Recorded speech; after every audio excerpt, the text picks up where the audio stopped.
স্বপ্নে নামাজ বিয়ে করতে দেখলে কি হয়?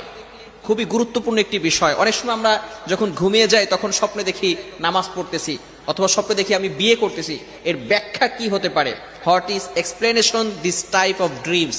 এর ব্যাখ্যাটা কি হতে পারে এটা আমরা অনেকেই জানি না। ভালো করে মনে রাখবেন, স্বপ্নের সবচেয়ে বড় ব্যাখ্যাকার ছিলেন মুহাম্মদ ইবনে সিরিন রহমতুল্লাহ আলাইহি। ওনার যুগের সবচেয়ে বড় ব্যাখ্যাকার ছিলেন।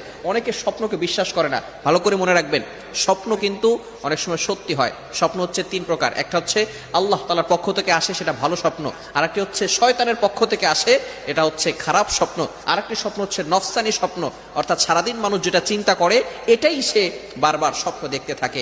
এখন ভালো স্বপ্নটা এরা আল্লাহ তাআলার পক্ষ থেকে আসে। তবে রাত 12টার পর থেকে নিয়ে ফজরের নামাজের আগ পর্যন্ত যে স্বপ্নগুলো দেখা হয়, এই স্বপ্নগুলো সত্য হয়ে থাকে। ভালো করে মনে রাখবেন। আর স্বপ্ন হচ্ছে নবুয়তের 46 ভাগের 1 ভাগ, সুতরাং এটাকে অবিশ্বাস করার কোনো অবকাশ নেই। এজন্য অবশ্যই অবশ্যই স্বপ্ন সত্য হয়ে থাকে।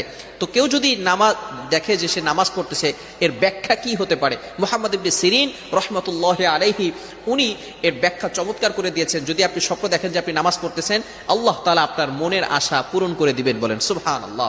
যদি কেউ স্বপ্ন দেখে সে বসে শুয়ে নামাজ পড়তেছে, তাহলে সে রোগাক্রান্ত হয়ে যাবে। তাহলে আপনি হতাশ হবেন না, নিরাশ হবেন না। এর পরিবর্তে আপনি কি করতে পারেন? যদি আপনি দেখেন যে আপনি শুয়ে নামাজ পড়তেছেন, তাহলে আপনি আল্লাহর জন্য কিছু টাকা ডোনেশন করে দিবেন। আপনি কিছু সাদাকা করবেন, ডোনেশন করবেন। মনে রাখবেন, আস-সাদাকাতু তাদুরুল বালা। Donation protect from all accident. সকল বিপদ আপদ থেকে, বালা মুসিবত থেকে বান্দাকে এই দান আল্লাহ তাআলা হেফাজত করে দেয়।